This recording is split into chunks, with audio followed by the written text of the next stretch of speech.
Buenos días, ¿cómo están? Estamos transmitiendo hoy 31 de diciembre del año 2023, día domingo, último día del año 2023. Espero que estén bien, espero que todos en estos días de celebraciones pues lo hayan pasado lo mejor posible.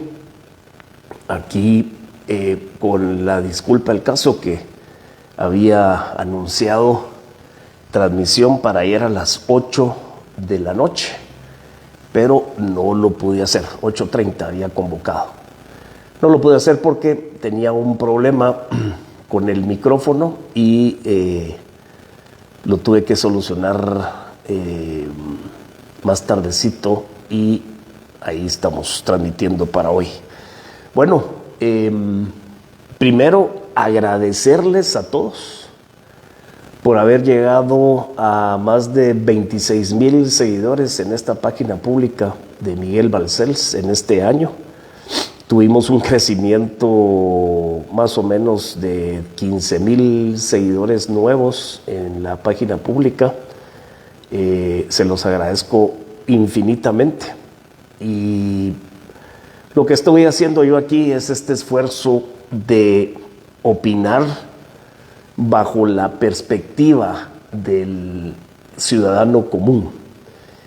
Yo les he dicho a ustedes quién soy yo, ¿verdad? ¿Qué es lo que hago? Soy una persona común y corriente, como muchos de los que estamos en el día a día en la calle en Guatemala. ¿Qué voy a hacer ahorita? Voy a como que recopilar y qué fue lo malo en el ámbito político en Guatemala en este 2023, qué fue lo bueno, qué es lo que podemos rescatar de lo que ocurrió en este año electoral 2023 y qué es lo que yo creo que va a pasar en los próximos meses en Guatemala. Tenemos que tuvimos este proceso electoral de primera y segunda vuelta. La primera vuelta y todo lo que fue previo al evento electoral de primera vuelta, que fue en junio de este año, lo que podemos decir es que fue un proceso electoral que tuvo una manipulación del sistema que controla todas las instituciones de este país. Hubo descalificación de candidatos, eso ya lo vimos bastante. Hubo una descalificación de candidatos, Carlos Pineda, Telma Cabrera, por haber tenido de vicepresidenciable a Jordán Rodas y al señor Roberto Arzú. ¿Qué fue lo que pasó con esa descalificación y todos esos movimientos que se dieron? Pues básicamente, a excepción de Roberto Arzú, yo creo que Roberto Arzú hubo una descalificación por el tono de lo que decía y cómo se dirigía a ciertas autoridades, que eso pudo haber dañado la perspectiva de este señor Roberto Arzú. O sea, yo no lo creo a él un candidato popular, ni que tenga un buen arrastre político. Primero porque viene de la familia Arzú, una familia que en la política ya debemos de descartar el clan Arzú en este ruedo político. Entonces esos tres candidatos fueron descalificados precisamente por tener un tema de incidencia o de bloqueo o poder bloquear a los candidatos del sistema. Esos candidatos del sistema eran Sandra Torres, Suri Ríos y Edmund Mulet. Aunque Edmund Mulet ahorita esté diciendo que está luchando por la democracia y que apoya al señor Arévalo presidente electo y que hay que luchar por la democracia y que es víctima del sistema. Yo esa no me la creo. Edmund Mulet, yo siempre lo dije en mis transmisiones cuando estábamos hablando del voto nulo, que Edmund Mulet era uno de los candidatos configurados del sistema corrupto que tiene todas las instituciones.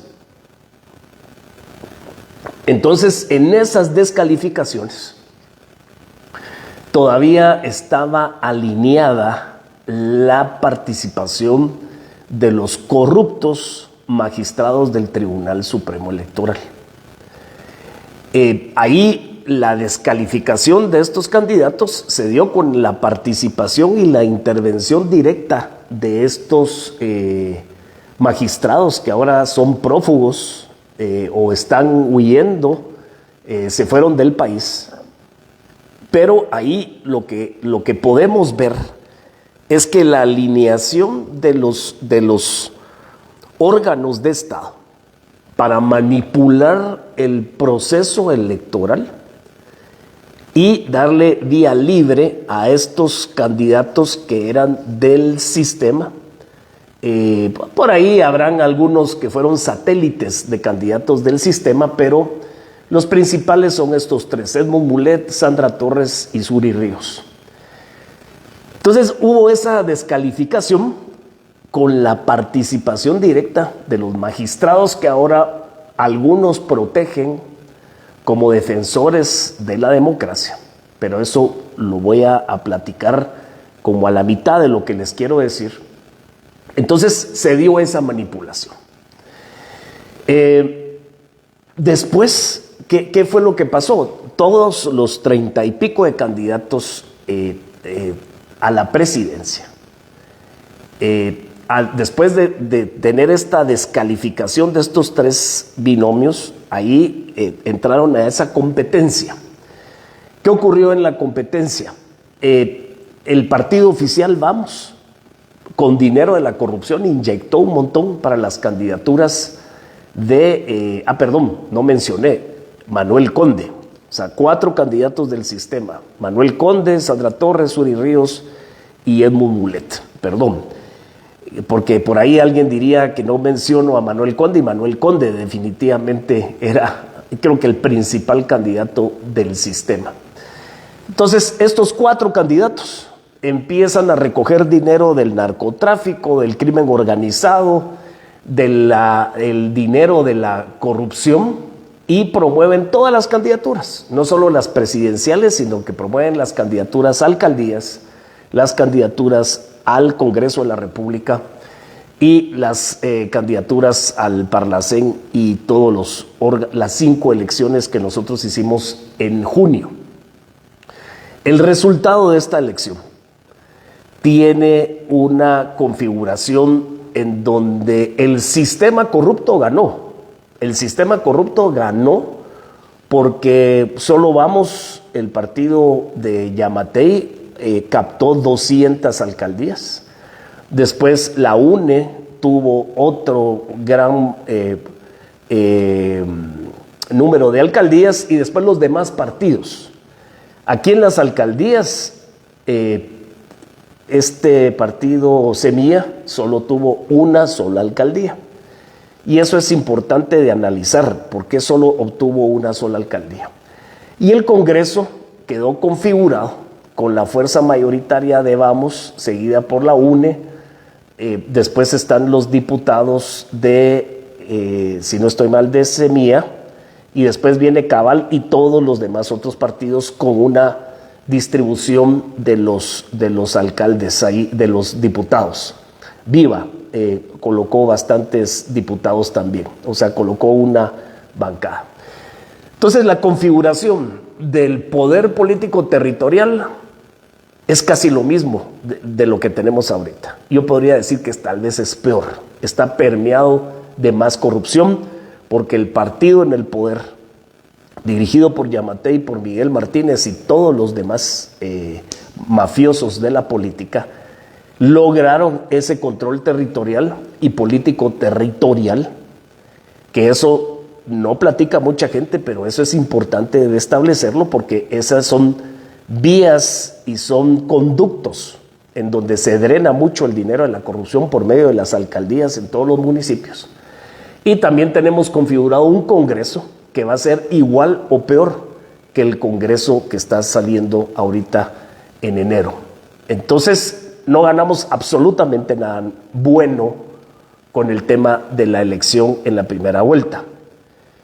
Y en el tema presidencial, ahí sí tengo que platicar dos elementos que son importantísimos.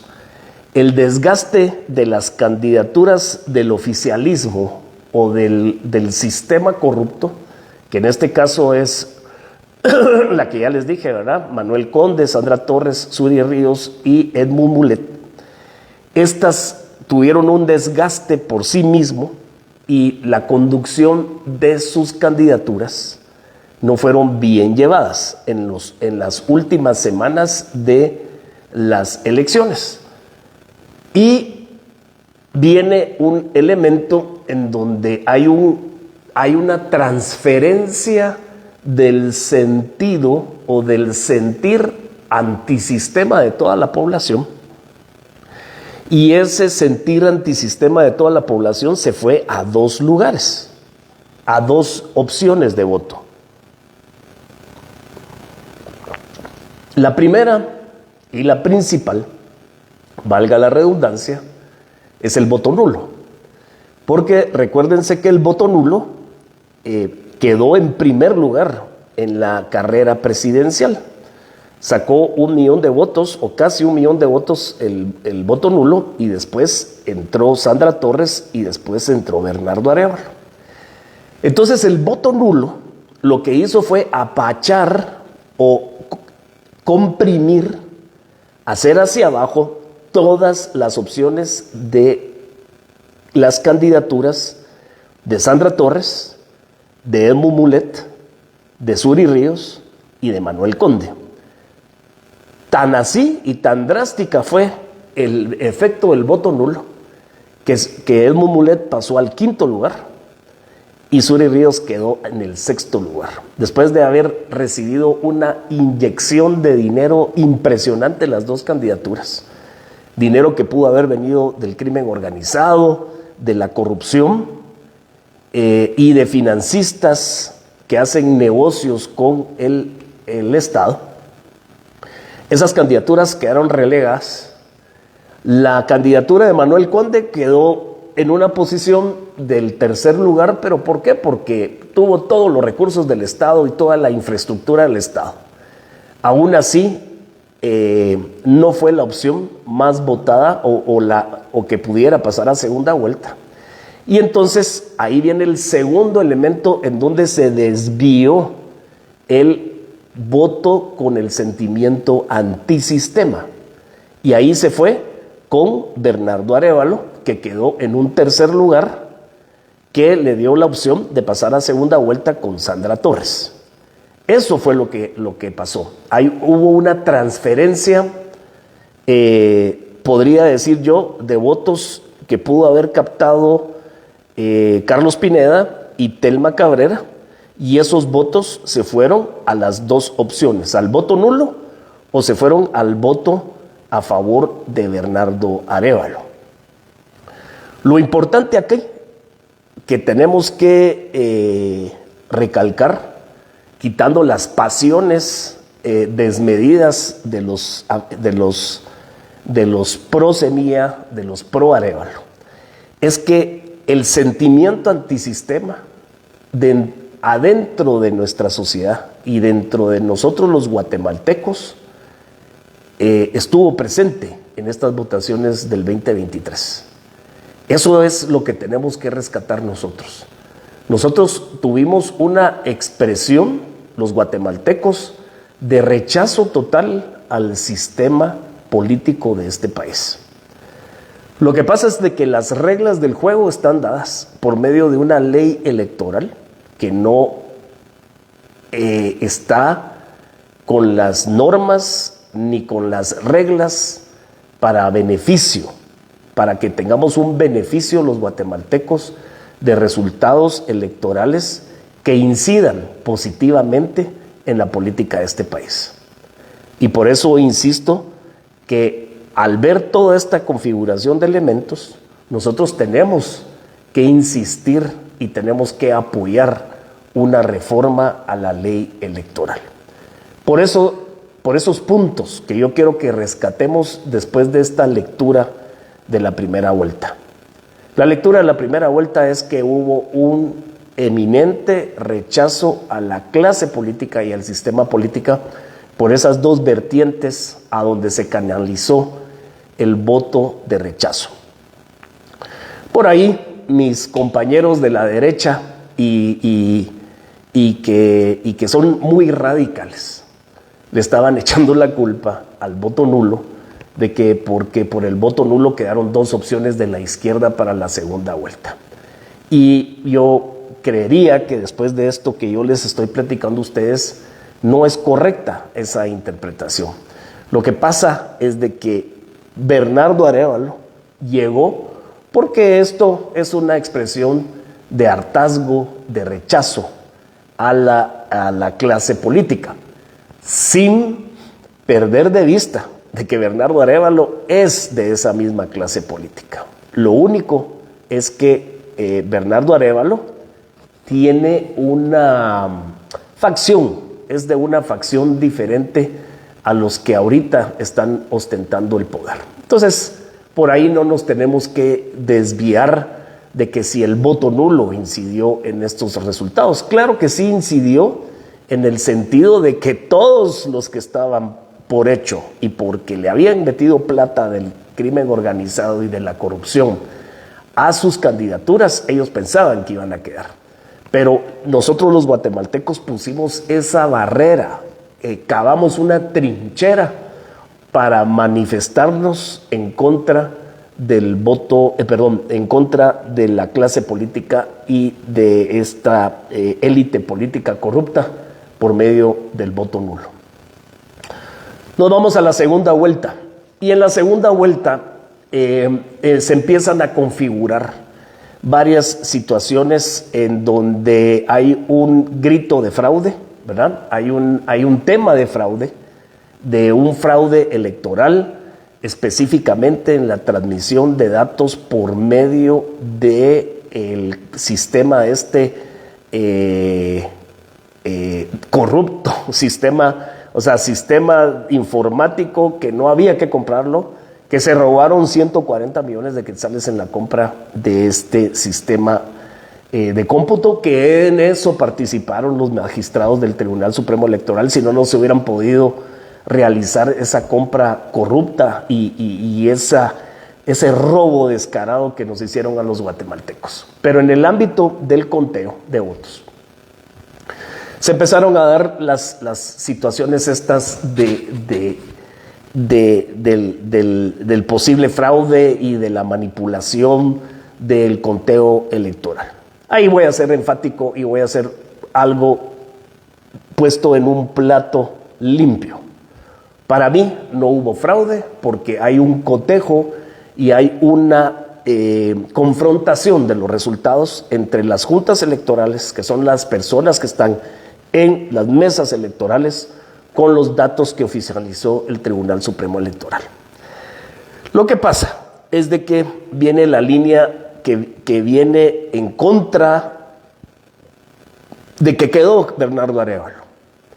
A mí no me parece que haya quedado Bernardo Arévalo, o sea, no estoy contento que haya quedado Bernardo Arévalo porque yo soy de ideología de derecha, he analizado bien la figura de Bernardo Arévalo, he analizado al partido Semilla, no tienen equipo de trabajo, son improvisados, son personas que nunca han trabajado en su vida y que van a tener en las manos el poder de poder administrar las finanzas y valga la redundancia, la administración del gobierno de Guatemala, pero lo van a hacer de una manera errática. Ese es mi pronóstico que va a pasar con el gobierno de Semilla.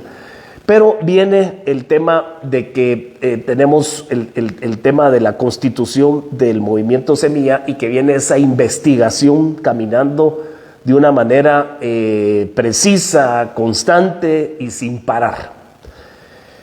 Eso me voy a manifestar de lo que pienso de esa investigación y de qué es lo que creo que debería de pasar. Pero entonces ya vienen ahí los gritos o las expresiones de que hubo fraude por un lado y el otro que se está atacando la democracia y que no se quiere acceder o no se quiere dar paso a la transmisión de mando en el caso de Bernardo Arévalo.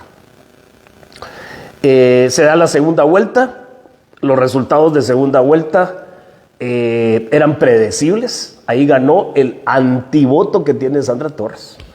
De Bernardo Arévalo, de los 600 y pico mil de votos que sacó en la primera vuelta a los 2 millones y pico que sacó en la segunda vuelta, la única aclaración ahí que hay que hacer es que nadie quería a Sandra Torres y no les fascinaba a Bernardo Arévalo, pero fue el Jimmy Morales de este momento, fue el Alejandro Yamatei de este momento, solo que ahora se llama Bernardo Arévalo, es de izquierda, y los otros eran de una derecha corrupta. Este es un señor de izquierda y por eso quedó en la segunda vuelta. No es un candidato popular, no es un presidente popular. Por ahí había gente que me decía, mire, tenemos ahí que sí es súper popular porque sacó 2 millones de votos. Es más, si ustedes revisan las estadísticas de los resultados electorales de Jimmy Morales sacó más votos que Bernardo Arévalo y no era un candidato tampoco popular. Que ese es otro de los problemas que tenemos que vienen de la raíz de la ley electoral y de partidos políticos que hay que modificar.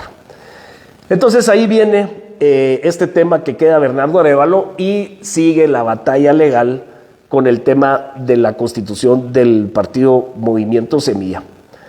Y al final de cuentas, lo que está pasando es que algunos guatemaltecos, o bastantes guatemaltecos, están suponiendo que esto es un tema que va a dar para terminar de fracasar en este sistema político o político electoral. Yo lo que creo es que seguimos en medio, los guatemaltecos, de una pugna de poder, que tenemos dos facciones, ¿verdad? Unos que son los malos evidentes y otros que dicen que no son malos, pero todavía no sabemos si son realmente malos. Yo creería que sí, porque por ahí atrás está Telma Aldana, está Juan Francisco Sandoval, está Jordán Rodas. Ellos están manejando su política en el exterior y están influenciando en temas internos de Guatemala, que no quiero decir que si yo digo esto, estoy en contra de que no exista una justicia real, pronta y cumplida en Guatemala, y que tampoco estoy diciendo que lo que está haciendo la otra facción está bien. Lo que pasa es de que aquí tenemos un choque de trenes en donde un tren es más pesado que el otro. Pero el problema que tenemos nosotros guatemaltecos es que en ninguno de los vagones de esos trenes vamos nosotros, no van los intereses reales de la población guatemalteca. Y ahí es donde yo quiero terminar con esta corta intervención del día de hoy, aparte de desearles muy feliz año, que tenemos algo que rescatar en este año 2023 en el tema político de Guatemala. Y yo creo que el guatemalteco que no se haya dado cuenta de que la élite política actual, sea de derecha, sea de izquierda, sea de centro, todas esas familias, Arzú, Ríos, Torres, todos los clanes que hay en los departamentos de Guatemala que agarran siempre las alcaldías, que agarran las diputaciones.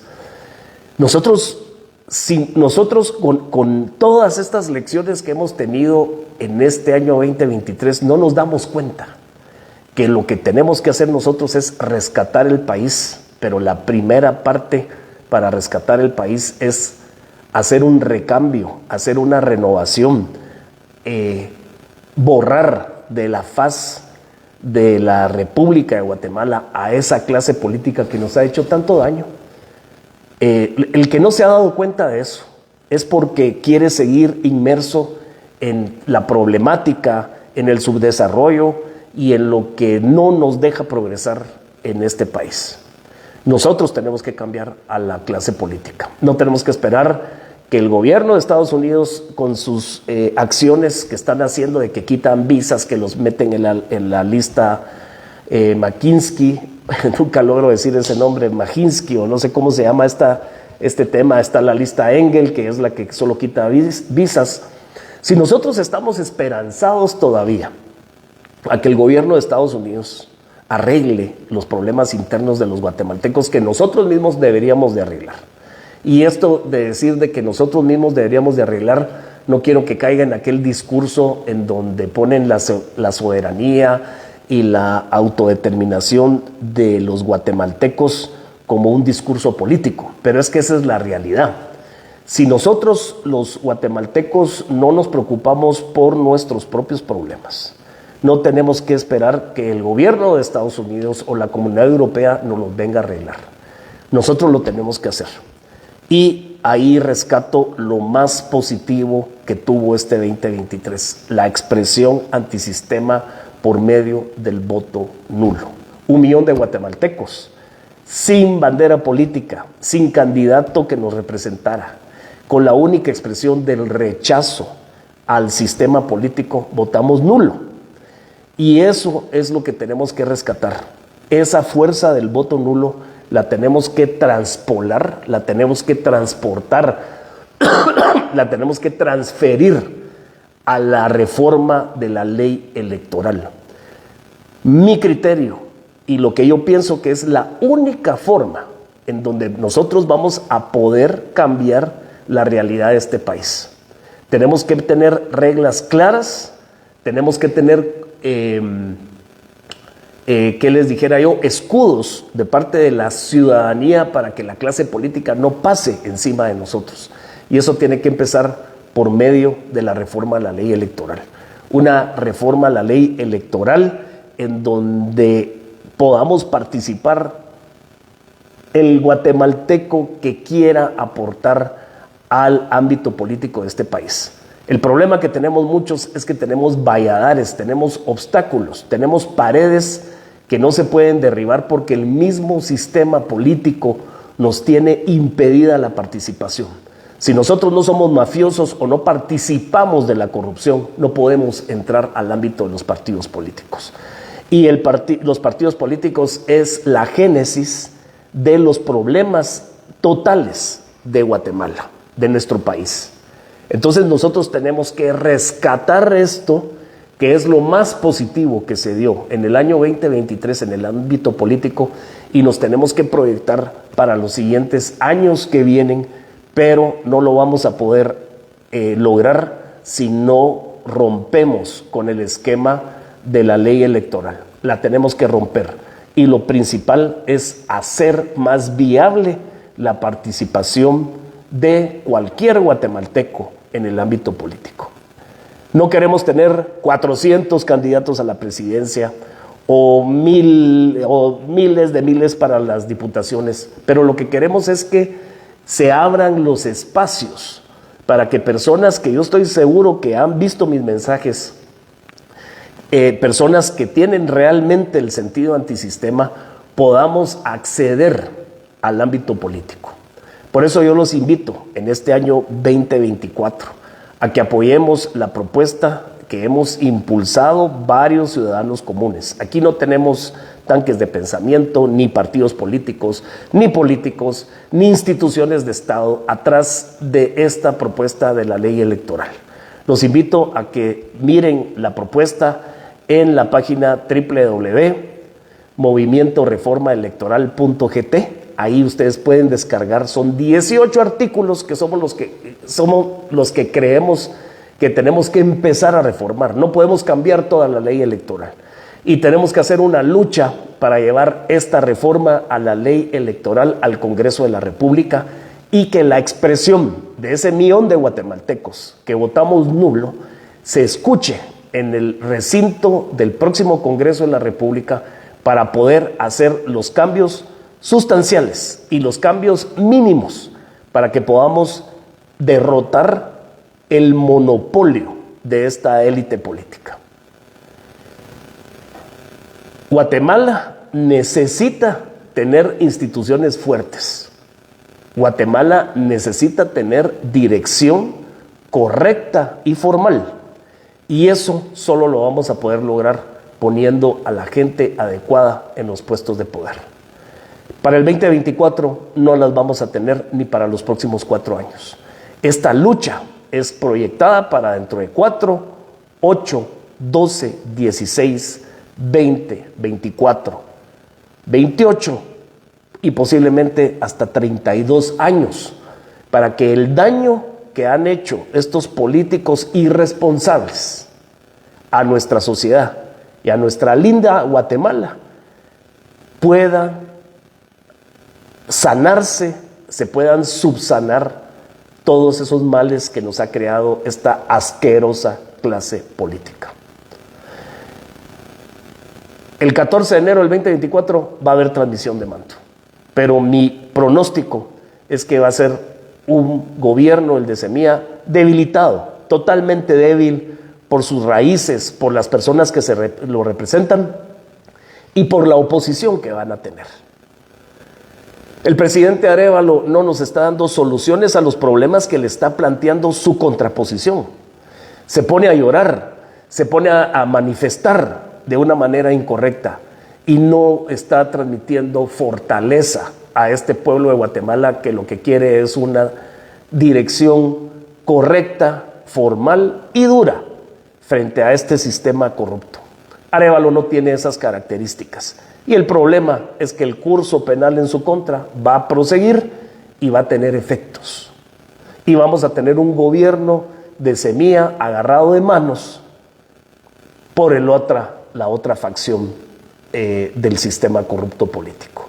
Así que, guatemaltecos, preparémonos en este 2024, rescatemos lo que les dije que hay que rescatar, la expresión del voto nulo, que es la verdadera expresión al antisistema. Que pasen feliz y bendecido año nuevo, que el próximo año 2024, particularmente para cada uno de ustedes, sea lo mejor de lo mejor. Esto es un deseo sincero de su amigo y aliado en esta lucha, Miguel Balcells. Mi lema es démosle la vuelta a Guate y vamos por esa reforma electoral por medio del movimiento reformaelectoral.gt. Que estén bien y nos vemos el próximo año.